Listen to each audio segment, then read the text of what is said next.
بعض ذہنوں میں یہ غلط فہمی رہتی ہے کہ بھئی اگر یہودی ایک ریاست قائم کرنا چاہتے ہیں اور اس زمین میں قائم کرنا چاہتے ہیں جہاں ان کی تاریخ ہے، یعنی یہ فلسطین کی زمین یہ انبیاء کرام کی زمین ہے اور بیشتر انبیاء کرام بنی اسرائیل سے آئے ہیں، تو یہ بنی اسرائیلی کی اولاد ہیں، اور یہ اگر وہاں پر اپنی حکومت قائم کرنا چاہتے ہیں تو اس میں کیا رکاوٹ ہے، کیوں اس کی مخالفت کی جاتی ہے؟ بعض اوقات یہ ذہن میں سوال پیدا ہوتا ہے۔ یہ پروپیگنڈا اسرائیل کی طرف سے ساری دنیا کو میں پھیلایا گیا ہے کہ ہم اس زمین کے وارث ہیں، لہذا ہم اس بات کے حقدار ہیں کہ یہاں پر حکومت قائم کریں۔ تو میں یہ بات واضح کر دوں کہ بنی اسرائیل کی حکومت فلسطین کے اوپر صرف 99 سال رہی ہے۔ ہزاروں سال کی تاریخ میں بنی اسرائیل کی حکومت فلسطین پر صرف 99 سال قائم رہی۔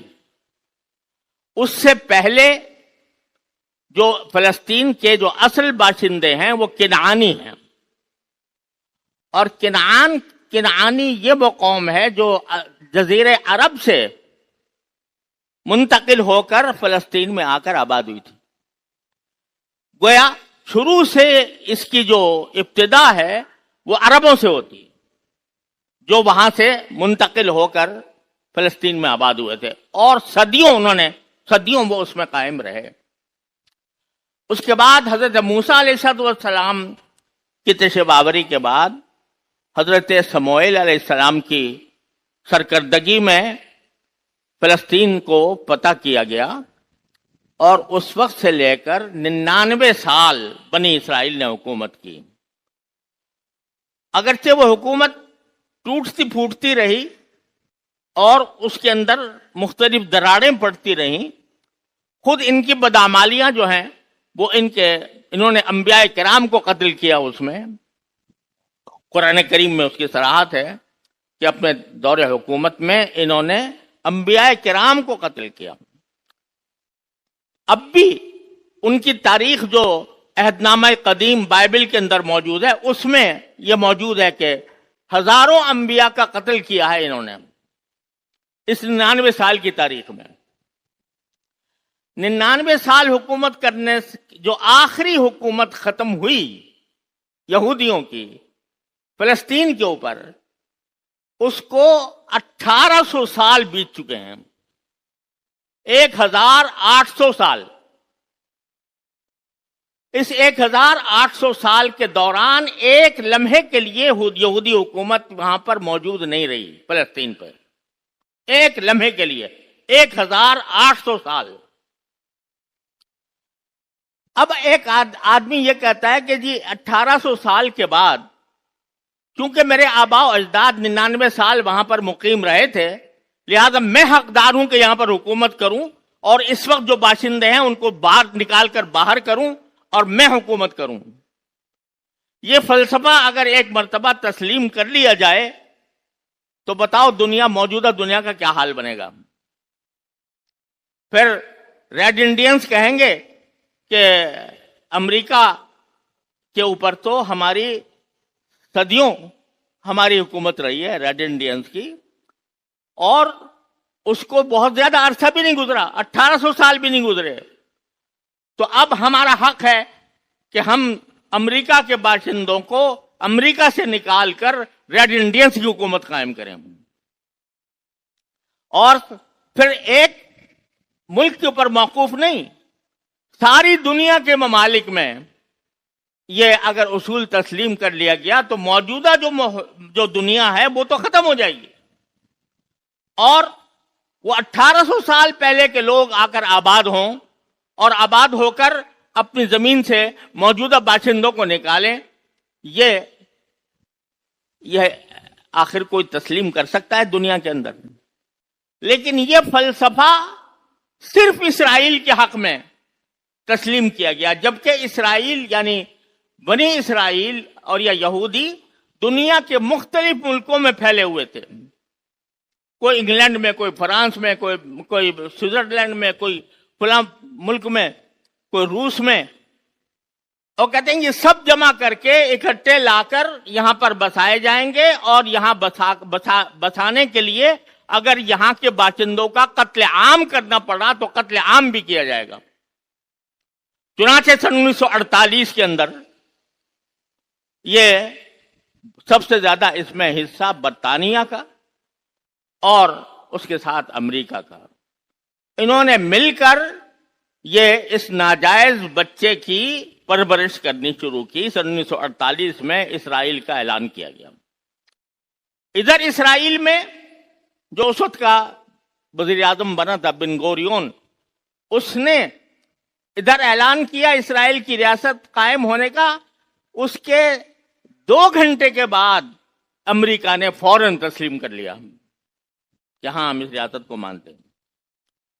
جبکہ وہ قیام جو آیا تھا وہ دیر یاسین کے مذبح کے بعد آیا تھا، جس میں بے شمار بے گناہ فلسطینیوں کا قتل عام کیا گیا تھا. اس کے بعد، اور ان کو گھروں سے نکالا گیا تھا، اس کے بعد یہ قائم ہوا تھا. لہذا یہ حق کہنا کہ ہمارا حق ہے، سیاسی طور پر بھی غلط، کیونکہ 1800 سال سے ان کی کوئی حکومت وہاں پر نہیں تھی. بلکہ اس دوران مسلمانوں نے کچھ عرصے عیسائیوں نے حکومت کی، کچھ عرصے مسلمانوں نے حکومت کی، اور مسلمانوں کی حکومت کے دوران ان کو پرامن طریقے سے ان کو آباد کیا گیا مختلف جگہوں پر. البتہ خلافت عثمانیہ کے زمانے میں سلطان عبدالحمید رحمۃ اللہ علیہ نے یہ فرمایا تھا کہ میں ان کو یہ نہیں کرنے دوں گا کہ وہاں پر جا کر وہ اپنی آبادیاں بنائیں. وہ نہیں کرنے دیا انہوں نے. لیکن خلافت عثمانیہ کے جس حصے میں بھی جہاں کہیں یہودی آباد تھے، ان کو مذہبی آزادی حاصل تھی، اپنے مذہب پر عمل کریں، کوئی مسئلہ نہیں تھا. ایسا نہیں ہوتا تھا کہ ان کے اوپر کوئی ظلم و ستم کیا جا رہا ہو. 1800 سال بعد یہ بکھرے ہوئے یہودی وہ کہتے ہیں کہ ہمیں حق ہے اس کا. سیاسی اعتبار سے تو میں نے آپ کو یہ عرض کر دیا. دوسری بات جو کہی جاتی ہے وہ دینی اعتبار سے، کہ دینی اعتبار سے وہ کہتے ہیں یہاں پر حضرت داؤد علیہ السلام نے اور سلیمان علیہ السلام نے ہیکل تعمیر کیا تھا. ہم بھی اس کو تسلیم کرتے ہیں، خود قرآن کریم میں اس کا ذکر ہے. حضرت داؤد علیہ السلام نے بنایا تھا، حضرت سلیمان علیہ السلام نے مسجد اقصی تعمیر کی تھی. تو لیکن یہ ایک بہت بڑا مغالطہ ہے کہ سب سے پہلے مسجد اقصی سلیمان علیہ السلام نے تعمیر کی یا داؤد علیہ السلام نے تعمیر کی. حقیقت میں صورتحال یہ ہے کہ اللہ تعالیٰ نے 2 گھر بنائے تھے. ایک گھر مکہ مکرمہ میں بیت اللہ، اور اس کی تعمیر سب سے پہلے فرشتوں نے کی تھی، پھر حضرت آدم علیہ السلام نے کی تھی. پھر چونکہ اس کے نشانات مٹ گئے تھے تو حضرت ابراہیم علیہ السلام نے آ کر اس کی نئی تعمیر فرمائی. حضرت ابراہیم علیہ السلام بانی نہیں تھے مسجد حرام کے، وہ مجدد تھے کہ انہوں نے اس کی تجدید کی. جو آثار مٹ گئے تھے اللہ کے حکم سے انہوں نے اس کو تعمیر کیا. یہ اللہ تبارک و تعالیٰ کی طرف سے ان کو حکومت. حضرت سلیمان علیہ السلام نے بھی وہ بیت المقدس کے بانی نہیں ہیں. روایات سے معلوم ہوتا ہے کہ جس طرح کعبے کی تعمیر سب سے پہلے حضرت آدم علیہ السلام نے کی تھی، اسی طرح بیت المقدس کی تعمیر بھی حضرت آدم علیہ السلام نے کی تھی. لیکن اس کے آثار مٹ گئے تھے تو سلیمان علیہ السلام، حضرت داؤد اور سلیمان علیہ السلام نے اس کو تجدید فرمائی. جیسے ابراہیم علیہ السلام نے کعبے کی تجدید فرمائی تھی، اسی طرح انہوں نے تجدید فرمائی. لہذا ایسا نہیں ہے کہ یہ بنی اسرائیل نے تعمیر کی ہو. حضرت داؤد اور سلیمان علیہ السلام نے کی، اور وہ ہمارے بھی پیغمبر ہیں.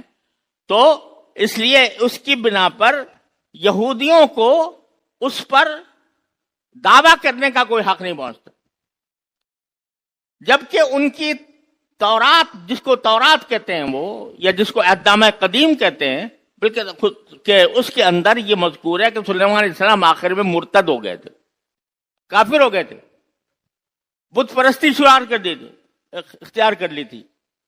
ایک طرف ان کی تورات یہ کہہ رہی ہے، جس کو وہ تورات کہتے ہیں، کہ حضرت سلیمان علیہ السلام مرتد ہو گئے تھے، کافر ہو گئے تھے، بت پرستی کرنی شروع کر دی تھی۔ ایک طرف یہ کہہ رہے ہیں، قرآن نے اس کی تردید کی، وما کفر سلیمان ولکن الشیاطین کفروا، سلیمان علیہ السلام کافر نہیں ہوئے تھے لیکن شیاطین کافر ہوئے تھے۔ تو وہ ایک طرف تو کہہ رہے ہیں ان کو کافر، مرتد، بت پرست، اور کہتے ہیں پھر ان کی یادگار جو ہے اس واسطے ہم اس کے حقدار ہیں۔